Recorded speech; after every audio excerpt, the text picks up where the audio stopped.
Avis vascular centre మన దేశంలోనే the best varicose vein hospital. Welcome to iDream media.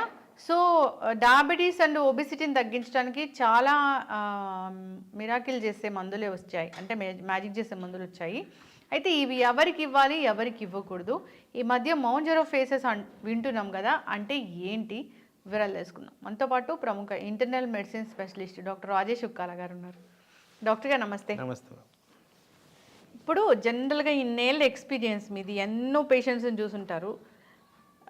Diabetes ఉన్న వాళ్ళకి డైటా, మందుల, లేకపోతే కొత్తగా వచ్చిన మందుల, ఏది ఐడియల్ సినారియో? అన్నీ కలిపే ఉండాలి. It is always multi prong approach. So diet, lifestyle, తర్వాత మెడిసిన్ అన్నీ కూడా కలిపి జనరల్గా మేనేజ్మెంట్ ఆఫ్ డయాబెటీస్ అనేది జరుగుద్ది. అయితే ఇప్పుడు ఏంటంటే ప్రపంచవ్యాప్తంగా ఊబకాయానికి ఎక్కువగా ఇంపార్టెన్స్ ఇస్తున్నారు, ఎందుకంటే దాని ద్వారానే ఎక్కువగా హెల్త్ రిలేటెడ్ ప్రాబ్లమ్స్ వస్తున్నాయి. సో ఫర్ ఎగ్జాంపుల్ మీరు హార్ట్ అటాక్స్, బ్రెయిన్ అటాక్స్, ఈ ఫ్యాటీ లివర్ డిజీజ్ ఇవన్నీ కూడా ఊబకాయానికి సంబంధించిందే, డయాబెటీస్, హైపర్ టెన్షన్ మినహాయించి. సో ఇవన్నీ కూడా దానికి సంబంధించి ఉన్నాయి. కాబట్టి ఇప్పుడు వచ్చిన న్యూయర్ మెడిసిన్స్ ఏవైతే డయాబెటిక్ రెగ్యులేషన్కి పనికొస్తున్నాయో వాటిల్లో వెయిట్ తగ్గించే తత్వం ఉంది, కాబట్టి వాటికి ఇంపార్టెన్స్ అనేది పెరుగుతూ వస్తుంది. పర్టికులర్గా ఈ మధ్యకాలంలో లైమ్ లైట్లోకి వచ్చింది. మన కంట్రీలో అట్లీస్ట్ మౌంజారో గురించి ఎక్కువగా మాట్లాడుతున్నారు. అంత మంచిదా డాక్టర్? మంచిదా చెడుదా అంటే అవసరాన్ని బట్టి మనం డిసైడ్ ఎవరికి ఇస్తారు, ఎవరికి ఇవ్వకూడదు. ఇది మేము జనరల్గా from health perspective usually diabetes మేనేజ్మెంట్లోనే ఎక్కువగా వాడతాం. కాకపోతే ఆఫ్ లేబుల్గా ఈ మధ్యకాలంలో వెయిట్ గురించి చాలామంది వాడడం జరుగుతుంది. అది ఓవర్ ద కౌంటర్ మీదే మేనేజ్ చేస్తున్నట్టు మేము వింటున్నాం. ఓవర్ ద కౌంటర్ మేనేజ్ చేస్తే ఇదేమీ ఒక సప్లిమెంట్ కాదు కదా, కాంప్లికేషన్స్ వస్తాయిగా. కాంప్లికేషన్స్ ప్రతి మెడిసిన్కి ఉంటాయి, దీనికి కూడా కొన్ని రకాల కాంప్లికేషన్స్ అయితే కంపల్సరీ ఉన్నాయి. నా ఉద్దేశంలో మెడికల్ ఎక్స్పర్ట్ ఒపీనియన్ తీసుకోవడం అనేది చాలా ముఖ్యం. ఈ మౌంజారో తీసుకుంటే ఎపటైట్ తగ్గుతుంది, ఏం తినబుద్ధి కాదు అంటున్నారు డాక్టర్ గారు. సో మౌంజారోలో ఉన్న కెమికల్ ట్రెజిపెప్టైడ్. సో ఈ కెమికల్ ఏదైతే ఉందో ఇది 2 ఎంజైమ్స్ మీద పనిచేస్తుంది. ఈ ఎంజైమ్స్ అనేది ఏంటంటే gastric inhibiting polypeptide. Gastric inhibiting polypeptide అంటే ఇన్హిబిషన్ అంటే ఆపేది. సో స్టమక్ ఎంప్టీయింగ్ని ఆపుతుంది, స్టమక్ త్వరగా ఎంప్టీ కాకుండా చేస్తుంది. అలాగే ఇది గ్లూకోగాన్ లైక్ పెప్టైడ్ అగోనిస్ట్ అనేది ఇంకొక ఎంజైమ్, అది దాని మీద కూడా ఇది పనిచేస్తుంది. ఈ 2 ఏంటంటే ఒకటేమో స్టమక్ ఎంప్టీ కాకుండా చేస్తుంది, ఇంకోటేమో షుగర్ లెవెల్స్ అధికంగా కాకుండా చేస్తుంది. దీని కారణంగా ఏమవుతుంది, వాస్తవానికి తినడం అనేది ఫుల్గా తగ్గిపోతుంది. కంప్లీట్గా ఎప్పుడైనా ఫుల్ స్టమక్ లాగే ఫీల్ అవుతూ ఉంటారు. అందుకోసం సరిగ్గా ఫుడ్ తీసుకోరు, కాబట్టి ఆటోమేటిక్గా షుగర్ లెవెల్స్ రెగ్యులేట్ అవ్వడమే కాకుండా వెయిట్ కూడా తగ్గిపోవడం జరుగుతుంది. ఇప్పుడు మీలాంటి చదువుకున్న డాక్టర్ దగ్గరికి వెళ్ళి ఇంజెక్షన్ తీసుకోవాలి, ఆ డాక్టర్ ఓకే అనుకుంటే ఆయన ప్రిస్క్రైబ్ చేస్తే, అంతేగాని మెడికల్ షాప్కి వెళ్ళి తీసుకుంటే వాళ్ళకి ఎపటైట్ తగ్గుతుంది, ఆకలి వేయదు, మరి న్యూట్రిషన్ డెఫిషియన్సీ రాదా? ఎస్, దానికన్నా ముఖ్యం ఏంటంటే దీని గురించి ఫస్ట్ సైడ్ ఎఫెక్ట్స్ అనేవి మనం అర్థం చేసుకోవాలి.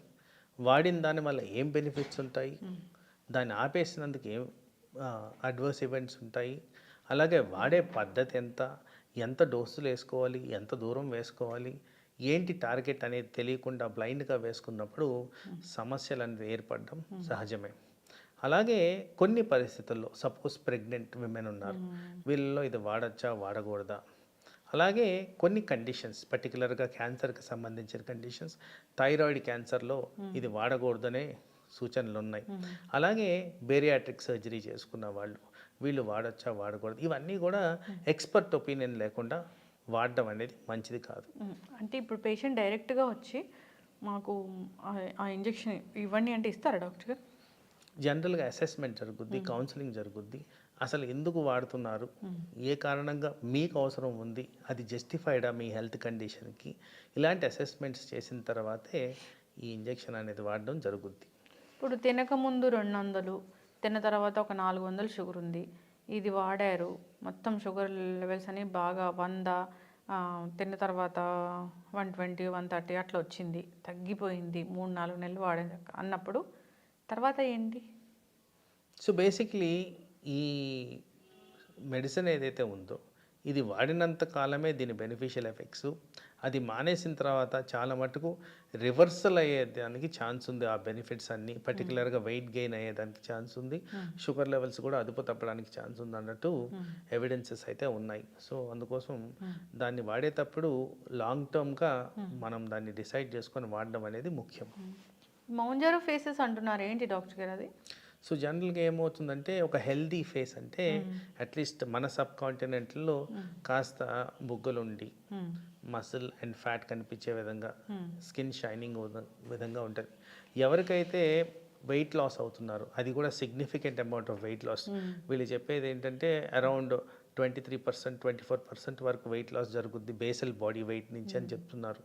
అంత వెయిట్ తగ్గినప్పుడు న్యాచురలీ స్కిన్ అంతా రింకిల్ అయిపోద్ది. అది ప్రిడామినెంట్గా కనిపించేది ఫేస్లో, ఫేస్ అంతా డల్ అయిపోద్ది. కాబట్టి మౌంజారో ఫేసెస్ అనడం అనేది కామన్గా ఊతపదం లాగా. మజిల్ లాస్ అవుతుందా? ఫ్యాట్ వెళ్ళిపోతుంటుంది కదా, మజిల్ అనే కాదు ఫ్యాట్ వెళ్ళిపోతుంది. మీరు అన్నట్టు మాల్ అబ్జార్ప్షన్ అంటే ఆహారం సరిగ్గా తినకుండా ఉన్నందుకు న్యాచురల్లీ వాళ్ళు వెయిట్ లాస్ అవుతారు. ఏదైతే బాగా స్ట్రెచ్డ్ స్కిన్ ఉన్నిందో ఆ స్కిన్ మొత్తము ముడతలు పడేదానికి ఛాన్స్ ఉంది. నాకు తెలిసిన 2-3 కూడా వాడారు ఒబెసిటీ కోసం, రిజల్ట్ ఏం రాలేదంటున్నారు డాక్టర్ గారు. 3 months వరకు మీకు రిజల్ట్ రాదు. ఆ డోసెస్ కూడా ఎస్కలేటింగ్ డోసెస్ ఇవ్వాలి. ఫస్ట్ డోస్కే రిజల్ట్ అనేది రాదు. ఆ డోసెస్ పెంచుకుంటూ పోతే అప్పుడు మనకి రిజల్ట్స్ అనేవి కనబడతాయి. వేరే ఇంకా ఇతర కోమార్బిడిటీస్ ఉన్నాయన్న వాళ్ళకి కూడా ఇవ్వరు? లేదు, పేషెంట్ కండిషన్ బట్టి, వాళ్ళ అవసరం బట్టి అండ్ అడ్వర్స్ ఈవెంట్స్ని కూడా క్యాలిక్యులేటెడ్గా తీసుకొని ఇవ్వడం అయితే జరుగుద్ది. సపోజ్ ఎవరికైనా పేగుకు సంబంధించిన వ్యాధులు ఉన్నాయి, ఫర్ ఎగ్జాంపుల్ బాగా కడుపు నొప్పి వస్తుంటుంది తరచుగా కొంతమందికి, మరి అట్లాంటి వీటి వల్ల ఓపెన్గా లేబుల్లో ఉండేది కడుపు నొప్పి వస్తుంది అని, మలబద్ధకం వస్తుంది అని, లూజ్ మోషన్స్ వస్తాయి అని, వామిటింగ్ సెన్సేషన్ వస్తుంది అని, మరి ఇలాంటివి ప్రీ ఎగ్జిస్టింగ్ ఉన్నప్పుడు ఇలాంటి మందులు ఇచ్చినప్పుడు అది వర్సన అవద్దు కానీ ఇంకా బెటర్ కాదు. కాబట్టి అలాంటివన్నీ అంచనా వేసుకొని ఇవ్వాలి. ఇది ఇండియాలో అంటే ఇలాంటి మందులు ఇండియాలో ఉన్నాయా డాక్టర్ గారు? ఇండియాలో తయారవుతున్నాయా? డెఫినెట్గా ఇప్పుడైతే చాలా మటుకు ఆఫ్ పేటెన్సీ వచ్చేసింది కాబట్టి చాలా కంపెనీలు ఇవి తయారు చేయడం జరుగుతుంది. ఆల్మోస్ట్ నాకు తెలిసే ఒక 30-35 కంపెనీలు ఈ ప్రోడక్ట్ తయారు చేస్తున్నాయి. డయాబెటీస్ రహిత మన దేశాన్ని, ఒబేస్ రహిత దేశాన్ని మనం చూస్తామైతే మోస్ట్ లైక్లీ చూడాలి. టైం టెస్టిఫైయింగ్ ఉంటుంది. ఎందుకంటే ఇప్పుడు రీసెంట్గానే ఒక 6 నెలల క్రితమే ఇది లైమ్ లైట్లోకి బాగా వచ్చింది. దీన్ని వాడినందుకు ప్రజలు ఎంత బెటర్ ఫీల్ అవుతున్నారు, ఎంత సఫర్ అవుతున్నారు అది కూడా డేటా బట్టే మనం నెక్స్ట్ దాని గురించి అంచనాలు వేయాల్సిన అవసరం ఉంది. ఇప్పుడు దాకా ఉన్న డేటా మొత్తం వెస్టర్న్ డేటా కాబట్టి దాని మీద కన్నా మన ఇండియన్ డేటాతో బెటర్గా దీన్ని మనం చూసుకోవచ్చు. చక్కటి ఇన్ఫర్మేషన్ డాక్టర్ గారు, అందరూ ఫాలో అవ్వాలి. ఈ మౌంజారాలు ఇలాంటివి ఏదైనా వచ్చినాయి కొత్త మందులు అన్నప్పుడు మనం ఓవర్ ద కౌంటర్ మెడిసిన్ అసలు తీసుకోకూడదు. ఇదే కదా అసలు దగ్గు మందు, జలుబు మందులు, యాంటీబయాటిక్స్ ఇలాంటివన్నీ మనం వాడి డాక్టర్ దగ్గరికి వెళ్ళాక వాళ్ళు ఏం రాయాలో అర్థం కాక వాళ్ళు రాసిన మందులు పని చేయకుండా పోతున్న పరిస్థితి మనం చూస్తూ ఉన్నాము. అందరు జాగ్రత్తగా ఉండాలి. సో ఇలాంటి ఏదైనా మందులు వాడాల్సిన అవసరం ఉంది, వాళ్ళ కండిషన్ అలా ఉంది అన్నప్పుడు డాక్టర్ ప్రిస్క్రిప్షన్ మాత్రమే వాళ్ళు వాడుకోవాల్సి ఉంటుంది. డాక్టర్ ప్రిస్క్రైబ్ చేయాలంతే. అందరూ ఫాలో అవ్వాలి. చక్కటి ఇన్ఫర్మేషన్. ధన్యవాదాలు. నమస్తే.